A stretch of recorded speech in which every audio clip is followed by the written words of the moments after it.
Bonjour à tous, ici Idir. Aujourd'hui je vous retrouve pour une assez grosse vidéo, j'ai mis les moyens, le montage va être insane. On va parler de PCA. Dans un premier temps on va réagir à deux vidéos qui sont sorties ce week-end. D'abord l'interview de FX par Cards Hunter, ensuite la vidéo d'Invest Collect qui est sortie ce matin. Je vous invite à aller regarder les deux vidéos, même si j'imagine que c'est déjà fait parce que c'est deux youtubeurs qui sont beaucoup plus gros que moi. Dans un deuxième temps, j'ai enfin reçu ma commande PCA, passée il y a environ 2 mois. Donc je vais vous présenter le retour, et vu que c'était des cartes qui étaient destinées à la vente, je vais vous annoncer les prix de vente, voilà. Je mettrai en description un lien vers mon Facebook, pour que vous puissiez me contacter à ce niveau-là. Mais on va commencer tout de suite par l'interview de FX par Cards Hunter. On va pas tout regarder évidemment, parce que c'est 34 minutes. J'ai juste sélectionné 3 ou 4 points, 4 points. 4 points. Sur lesquels on va réagir. Et on commence tout de suite. En gros, c'est à peu près 70% de commandes étrangères. 70% de commandes étrangères Entre JAP et US. Ok, mais 70%. moi je te parle du... Non, de JAP et US, de l'étranger. On reçoit Okay. 70% des cartes que l'on certifie, sont forcément en JAP pour l'étranger. Ouais. Quelquefois, on reçoit effectivement des cartes françaises de l'étranger, mais c'est assez rare. Ça représente Okay. 70% des cartes. Italien aussi, allemand. Ok, donc FX nous dit ici, donc FX qui est le patron de PCA, il nous dit ici que environ 60 à 70% des commandes qu'il reçoit viennent de l'étranger. Enfin, pas des commandes, mais plutôt en termes de quantité de cartes. C'est un truc qui a beaucoup étonné dans les commentaires, donc je vais vous passer tout de suite les commentaires de Cards Hunter. 70% des cartes viennent de l'étranger, what the fuck? C'est ouf, 70% vient de l'étranger, je suis énormément surpris. Tu vas te déboîter l'épaule un de ces jours avec ton intro MDR. Désolé, ça, je suis obligé de troller un petit coup. Mais alors, moi personnellement, ça m'étonne pas. Dans un premier temps, c'est vrai que ça peut surprendre. Mais au fond, ça m'étonne pas. Ça m'étonne pas parce que, alors, de par mon expérience, je sais qu'il y a une communauté énorme en Europe et notamment en Allemagne pour le grading de cartes. Genre vraiment, on est une goutte d'eau à côté de l'Allemagne. On est vraiment rien du tout. Donc, dans l'idée, ça me surprend pas évidemment que... Oula, désolé, petit souci. Hop, c'est bon. Donc, ouais, ça m'étonne pas en fait, parce qu'aujourd'hui, les gens utilisent PCA comme alternative à PSA, à BGS, parce que c'est des entreprises qui sont fermées aujourd'hui, c'est bouché. Trop de commandes, tout ça, donc voilà. Aujourd'hui, c'est impossible d'envoyer chez PSA, c'est impossible d'envoyer chez BGS. Les gens envoient là où ils peuvent envoyer finalement. Et ouais, de ce que je sais, vraiment c'est immense ce qui se passe en Allemagne au niveau du grading. Et ouais, ça me paraît du coup pas déconnant. Pas déconnant du tout. Les gens utilisent en fait PCA comme roue de secours, quoi, comme solution alternative à PSA. C'est pas leur premier choix en fait. Voilà. Ensuite, deuxième point. Le voilà. Dragon Ball, pour enfin, j'ai fait réussir se concentrer sur, dans quelques semaines, sur Yu-Gi-Oh! Semaine, Mois, je préfère pas m'aventurer exactement. Okay. Donc on aura peut-être un boîtier plus petit. Donc voilà, FX nous annonce ici que dans quelques semaines, mois, on peut s'attendre à avoir Yu-Gi-Oh! Gradé par PCA. J'ai juste envie de revenir sur une vidéo de PCA qui date du 8 mars 2019. Donc la première conférence PCA. Donc ce qu'ils appellent conférence PCA, c'était une vidéo sur le format Nintendo Direct. Donc avec des news sur l'entreprise, tout ça. Et à la fin de la vidéo, on a eu ça.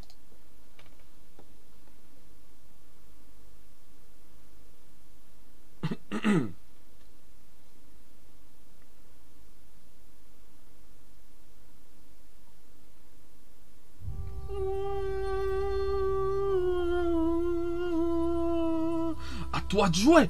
Désolé, je pouvais pas m'empêcher. Donc ouais, Yu-Gi-Oh! Ça a été teasé par PCA déjà en 2019. Et d'ailleurs, j'ai coupé un peu trop tôt. Voilà. PCA devait déjà grader du Yu-Gi-Oh! En 2019. Donc on va prendre l'info de FX avec des pincettes. Avec des grosses pincettes, d'autant qu'ils sont assez débordés avec Pokémon actuellement. Moi j'ai du mal à y croire. Moi j'ai du mal à y croire à Yu-Gi-Oh! Dans les semaines ou les mois qui viennent. On verra, hein, peut-être que je me trompe. Là pour le coup, rien de tangible. C'est vraiment juste le fait qu'ils sont overbookés, les délais qui augmentent, tout ça. et le fait qu'ils avaient déjà annoncé Yu-Gi-Oh en 2019, donc bon. Wait and see, wait and see. Ensuite, le troisième point, alors il se passe à partir de 20 minutes environ. Je vais pas vous mettre tout l'extrait de la vidéo de Card Hunter parce que désolé, parce que c'est tout un segment de l'interview en fait. C'est un segment qui est assez long, mais voilà, je vais vous montrer de quoi il s'agit. C'est bien que tu reconnaisses qu'il y a eu des problèmes et là vous essayez quand même de faire en sorte que ça change. Concrètement, est-ce que tu vas essayer de faire une newsletter plus récurrente, donner plus d'infos sur même l'avenir de PCA de manière plus régulière? Effectivement, cela peut prendre la fin. Bon, voilà, c'est concernant la communication. La communication qui est pour moi le plus gros défaut public de PCA. C'est un long segment de la vidéo, comme je vous ai dit, donc je vais pas vous le mettre en entier, sinon ma vidéo va durer trop longtemps. Mais ce qu'il dit à l'intérieur, notamment, enfin moi ce qui m'a le plus interpellé, c'est le fait qu'il souhaite s'éloigner de Facebook, notamment à cause des groupes Facebook dans lesquels il y a beaucoup de bashing contre PCA. Moi ça me choque un peu d'entendre ça. J'ai l'impression qu'il joue un peu à l'autruche, qui met sa tête sous le sol pour pas affronter les problèmes, quoi. On met la tête sous le sol et voilà, il n'y a pas de problème. Si on voit pas les problèmes, c'est qu'il n'y a pas de problème. Bah justement, en fait, si les gens parlent beaucoup sur Facebook, j'ai l'impression que c'est sur Facebook qu'il faut communiquer. S'il y a le feu dans un bâtiment, les pompiers doivent aller dans ce bâtiment, pas dans un autre. Je sais pas.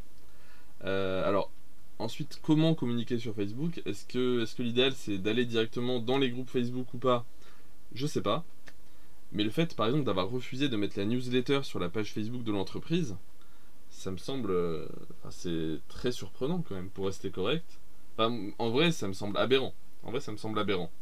Donc la newsletter pour annoncer que les délais de traitement des commandes passeraient de 20 à 45 jours ouvrés, c'est un truc qu'ils ont partagé sur Instagram, qu'ils ont envoyé par mail, mais qu'ils n'ont pas partagé sur la page Facebook officielle de l'entreprise.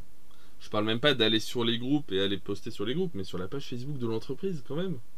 Ça me semble délirant. Ça me semble délirant, surtout au vu de la taille de la communauté Pokémon sur Facebook, en France en tout cas. Je sais pas. Les gens parlent sur Facebook parce qu'ils n'ont pas de communication en fait. Donc bouder parce qu'ils parlent, alors qu'en fait ils parlent parce qu'ils n'ont pas d'infos, c'est bizarre. C'est bizarre. Donc moi c'est un truc sur lequel je suis très dubitatif. Très dubitatif. Enfin, le dernier point qu'on va aborder dans cette vidéo, concernant l'interview, il va se passer ici. Question, les gens se demandent beaucoup, il y a cette affaire de ancienne étiquette, nouvelle étiquette. Tout le monde a remarqué que la gradation était devenue plus dure à un certain moment dans l'histoire de PCA. Est-ce que toi tu peux nous parler des débuts de chez PCA? Est-ce qu'il y a vraiment eu un changement, des process qui ont été mis en place pour être plus durs? Vous vous êtes rendu compte de choses. Est-ce que tu peux nous parler un peu de tout ce qui s'est passé entre cette ancienne et cette nouvelle? Alors, FX va répondre à cette question en disant notamment que qu'ils sont pas devenus plus durs. Il va dire que il va expliquer le changement de sévérité en fait par le changement de système de notation. Avant c'était un seul noteur qui notait une carte. Maintenant c'est 3 noteurs qui notent une carte. C'est-à-dire qu'il y a 2 premiers noteurs qui notent une carte. Si les 2 sont d'accord sur la note, la carte aura cette note. Si les 2 ne sont pas d'accord, un 3e noteur intervient pour trancher. Ok. Donc ça explique l'homogénéité, d'accord. Mais si à une certaine époque les notes étaient homogènes à une moyenne de 10 et que maintenant elles sont homogènes à une moyenne de 9, c'est pas l'homogénéité le problème, c'est vraiment la sévérité. C'est pas forcément un problème d'être plus sévère d'ailleurs, ce qui est un problème c'est la variation en fait. Donc non, cette explication par l'homogénéité, par les 3 noteurs, elle est pas satisfaisante, elle répond pas à la question. Elle répond vraiment pas à la question. C'est une réalité que la sévérité a changé plusieurs fois au fil du temps, même depuis qu'il y a 3 noteurs. Et ça me donne une transition idéale du coup pour passer à la vidéo d'Invest Collect, puisque Romain parle aussi de ça, c'est aussi ça qu'il explique, ici même. À partir de 9-10, ouais j'ai noté 9-10, alors. Hop. S'expliquer. Une société de gradation qui a des variations dans sa notation au fil du temps, parce qu'il monte en compétences. Voilà. chez PSA, chez Beckett. PSA, il y a ce qu'on appelle les anciens numéros de série. On sait que la notation était un peu plus approximative. Mais ça, c'est connu. Donc, à partir d'un numéro de série, on sait que les cartes, elles sont moins bien parce que les 10 sont parfois un peu plus faibles. Chose avec PCA. On va dire que PCA, il faut une notation aléatoire sur la carte. C'est-à-dire que le numéro de série, il est donné aléatoirement. Ok. De ce fait-là, On peut pas retrouver. on ne peut pas retrouver avec le numéro de série. Par contre, on a un historique sur les labels. Ok, ouais, il y a quand même. Il y a ce qu'on appelle l'ancien label, le nouveau premier label et le new label. Le nouveau label. On va dire qu'il y a 3 labels qu'on peut différencier assez facilement. Sauf que, c'est aberrant, à l'intérieur de chaque étiquette, eh ben, on a les montagnes russes au niveau de la qualité de la gradation. Donc en fait, il est impossible de caler une époque. Et voilà, à une époque PCA, voilà, je le dis clairement. Alors, on va s'arrêter là, c'est bon, on a ce qui nous intéresse. Donc voilà, c'est impossible de savoir précisément quand une carte a été notée chez PCA. Je vais mettre ma caméra afin de vous expliquer ça de manière plus visuelle. Alors, si je prends ces deux cartes que j'ai envoyées ensemble chez PSA, vous voyez que cette carte-là, son numéro de série PSA, c'est 27 90 30 74, et celle-ci, 27 90 30 75. Elles se suivent parce qu'elles ont été notées à la suite. Et une carte qui a été notée avant celle-là aura un numéro de série inférieur à ça. Et une carte qui a été notée après aura un numéro de série supérieur. Donc on peut dater en fait une carte PSA. On voit un numéro de série d'une carte PSA, on peut la dater immédiatement. Si on prend mon envoi PSA là, qui est revenu hier, on prend le numéro de série de cette carte là, 94 73 77 41, et la suivante, 90 01 92 75. Et encore la suivante,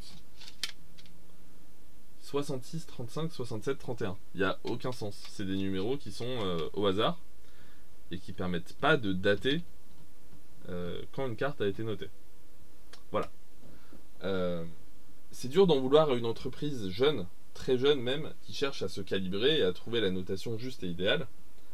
Mais si c'est impossible pour le client acheteur d'une carte PCA, donc client dans une transaction entre particuliers, si c'est impossible pour l'acheteur de savoir à quel moment précis sa carte a été notée, la note n'a plus aucun sens, elle veut rien dire, parce que un 10 à une certaine période, c'est pas la même chose qu'un 10 à une autre période. Un 9 à une certaine période, c'est pas la même chose qu'un 9 à une autre période.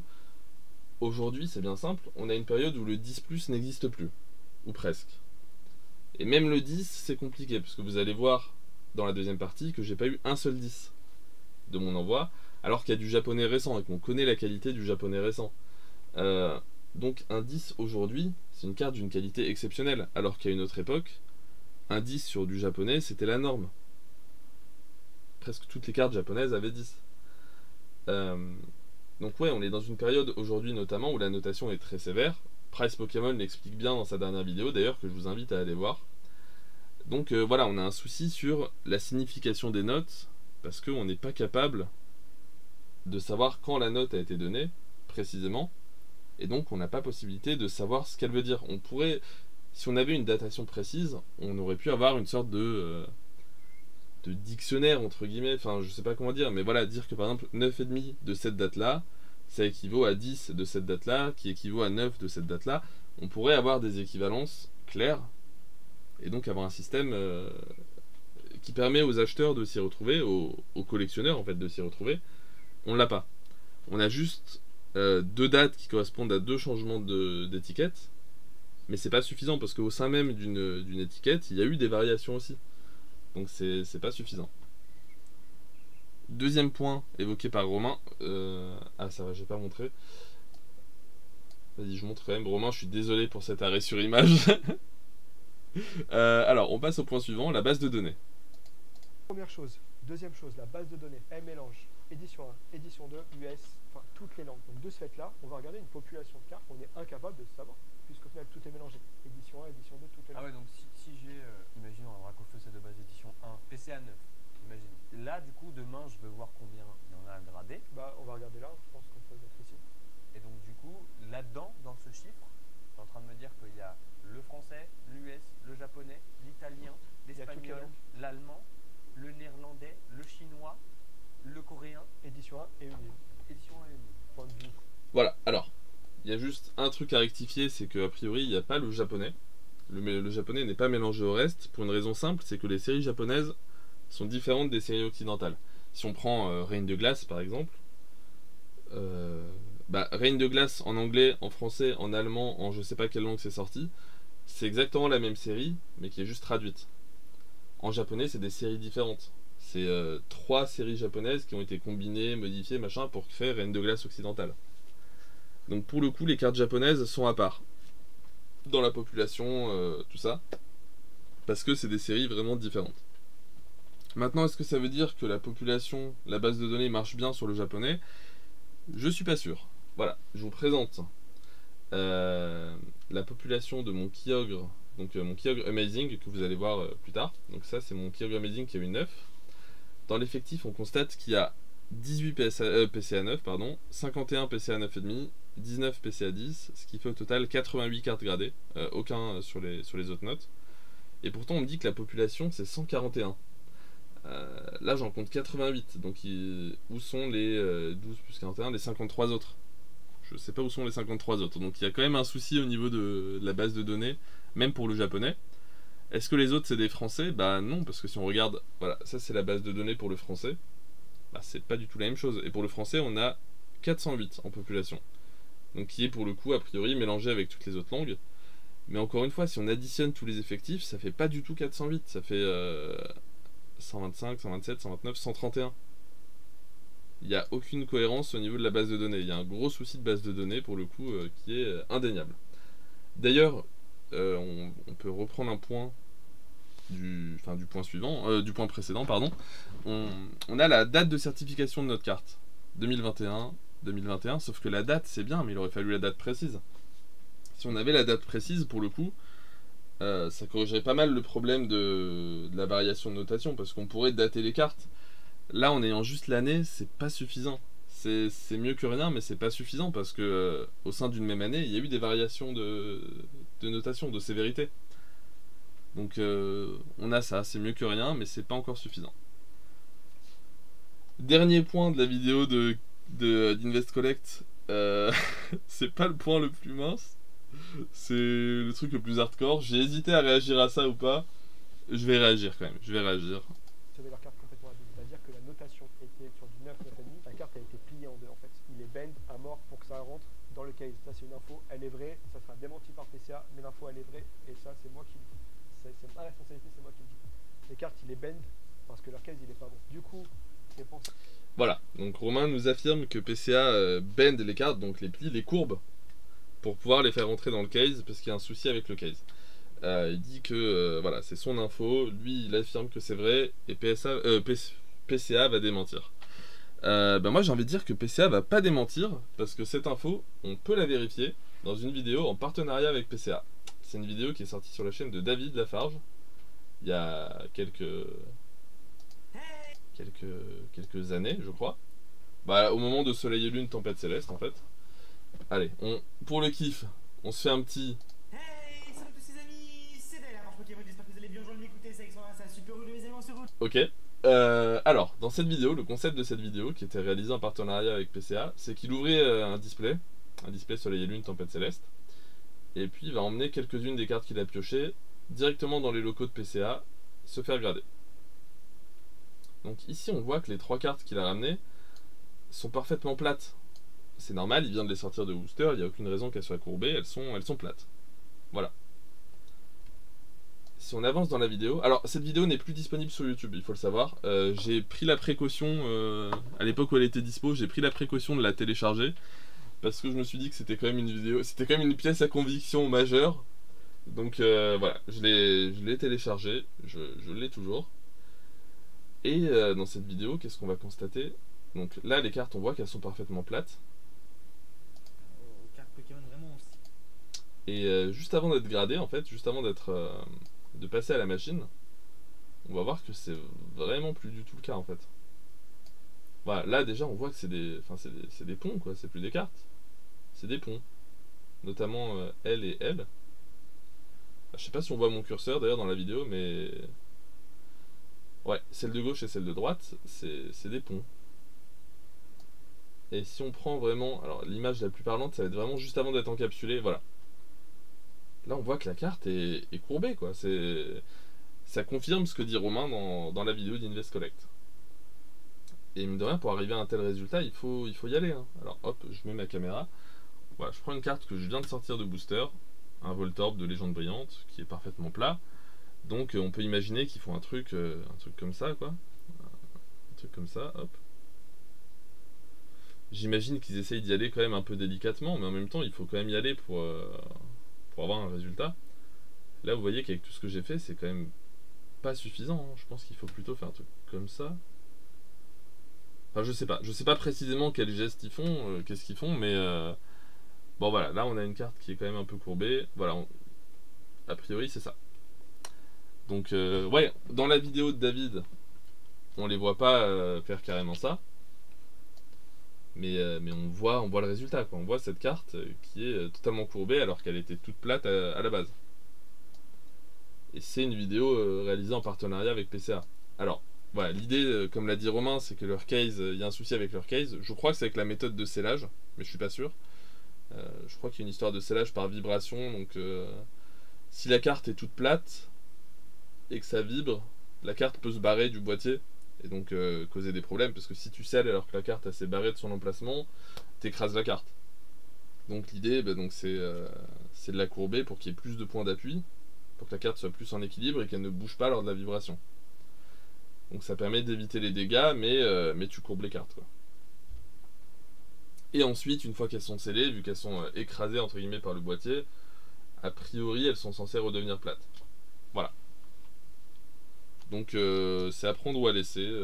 Voilà. En tout cas, on le voit dans une vidéo officiellement en partenariat avec PCA. On voit effectivement qu'il y a une carte qui est courbée, quoi. Donc ça va être la... Ouais, je pense que c'est la fin de la partie réaction aux vidéos de Cards Hunter et Invest Collect. On va passer rapidement à mon retour et à mes prix. Parce que, voilà, comme je l'avais dit de base, ces cartes-là étaient destinées à la vente. À part celle-là, évidemment, qui était un cadeau de ma petite sœur quand elle était à l'école primaire. Alors, niveau prix, j'espère ne pas abuser. C'est mon but, en tout cas. Mon but, c'est vraiment de les vendre à des prix corrects. Mais il y a peu de références, donc c'est possible que je me trompe. N'hésitez pas à me le dire si je me trompe sur des prix, si je suis abusé. J'ai quand même essayé a priori de bien me renseigner, de comparer au niveau des ungraded, au niveau des CGC, des PSA, machin, d'être moins cher évidemment que du CGC ou du PSA. On commence. Alors, Electek, set de base édition 1 qui a eu 6, comme je m'y attendais. Voilà, je vais commenter aussi la notation, si elle est plus sévère que je m'y attendais, moins sévère, machin. Donc ce Electek 6 comme je m'y attendais, on va être à 50 €, je pense. Roukou, pareil, 6 aussi comme je m'attendais, 50 € aussi. Pikachu Jungle Unlimited qui revient avec un joli 8. Comme je m'attendais en vrai, hein, je m'attendais à 7-8 pour ces deux là, donc ouais, comme prévu. Là pour le coup je suis totalement en accord avec les notes. J'ai vu des ventes réussies à 60 et 70 €. 70 € la plus récente, sur la même, hein, Unlimited, 8. Et à 39 € en PCA 5. Donc, alors je pourrais dire 70, mais non, pas du tout. Je vais vous dire 50. 50, ça me va très bien, je pense.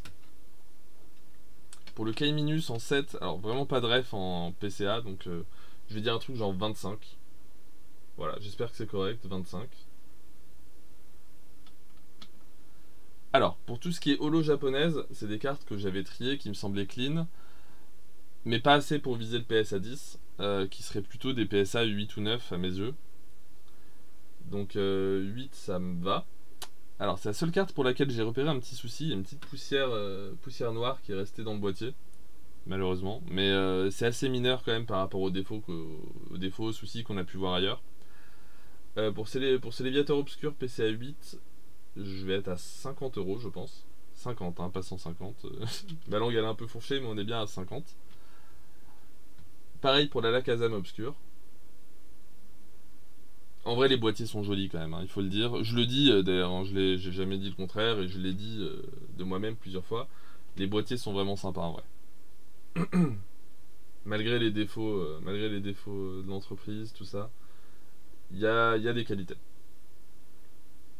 Crobat Nostanfer de Neo 3, Neo Révélation, on va être à 40 € en PCA 8 toujours. Ensuite les 3 cartes suivantes, alors je trouve qu'elles ont été notées sévèrement perso. 7, 6 et 7. on est sur une période où PCA est sévère, je comprends, je peux comprendre.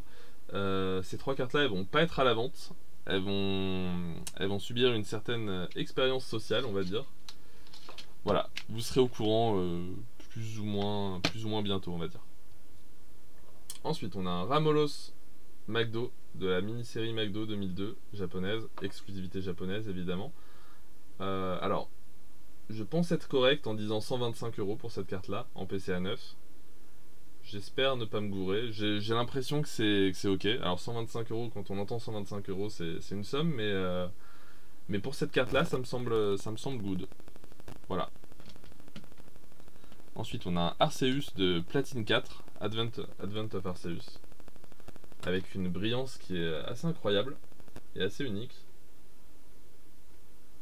Vous voyez la brillance arc-en-ciel un peu sur toute la carte, en plus de l'holographisme à point normal sur l'illustration. Donc on est sur un truc qui pète pas mal, une illustration d'Arita, un PCA 9 et un prix de 75 €. Ensuite un Mentali de L2, donc la deuxième série de Hard Gold Soul Silver, édition 1, PCA 9, et on va être à 80 € pour celui-là. Ensuite, alors c'est le CP6, hein, c'est pas la version 7 de base, c'est la version XY Evolution en japonais, CP6, PCA 8, et on va être à 150 €. On est sur la note que j'attendais. Pour Mewtwo, pareil, on est sur la note que j'attendais aussi en réalité. Donc en vrai, plutôt d'accord avec la notation, à part les 3 holos japonaises qui ont été un peu sévères, notées un peu sévèrement, à mes yeux. Pour ce Mewtwo CP6 PCA 9, on va être à 60 €. Un petit Brindibou Shiny PCA 9,5, on va être à 30 €. Alors, Celebi et Florizard GX de SM9, donc de la série d'origine, hein, parce que les GX Tag Team ont été reprint ensuite dans SM12A, dans Tag All Star, et elles sont beaucoup moins rares en version SM12A parce que c'est des boosters où il y avait une GX garantie. Donc voilà, elles sont plus rares dans cette version là. Donc la PCA 9, on va être à 30 € pour ce Florizard et Celebi PCA 9. Latios Latias PCA 9,5 de la série d'origine, pas de SM12A, on est à 40 € pour celui-là. Zoroark et Amphinobi de SM9A en 9,5, on va être à 30 €. Reshiram et Dracofeu PCA 9, pour le coup c'est la version réédition, donc c'est la SM12A. Il y a quelqu'un sur Facebook qui vend ça à 90 € en PCA 9,5. Sachant que le PSA 10 part à 80 $, voilà, c'est délirant. Je vais pas être à ces prix là moi évidemment. Pour le PCA 9 je vais être à 35 €. Voilà, 90 € le 9,5, c'est une aberration. Alors les 3 oiseaux PCA 9,5, on va être à 40 €. Ensuite viennent les Amazing.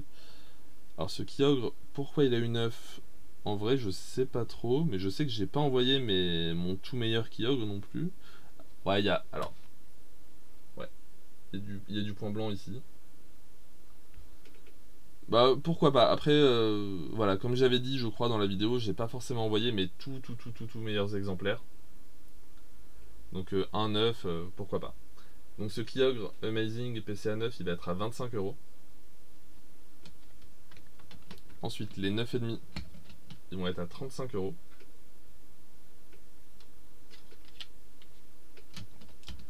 Tous les Yveltal que j'ai envoyés ont eu 9,5 pour le coup.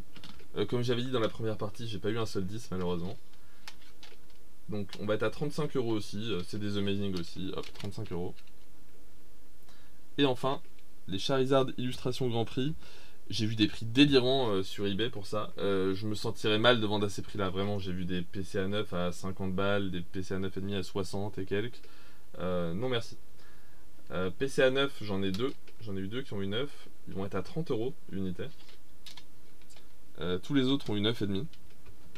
Et les 9,5 vont être à 40 €. Voilà, voilà. Si vous voulez me contacter pour m'acheter certaines de ces cartes, alors je vais faire des posts sur les groupes Facebook. et sinon je vais mettre mon Facebook directement en description, ainsi que les vidéos de Card Hunter, d'Invest Collect et de Price Pokémon. J'espère que cette vidéo vous a plu. Si c'est le cas, n'hésitez pas à mettre un pouce bleu, la partager, tout ça. Et sur ce, je vous dis au revoir.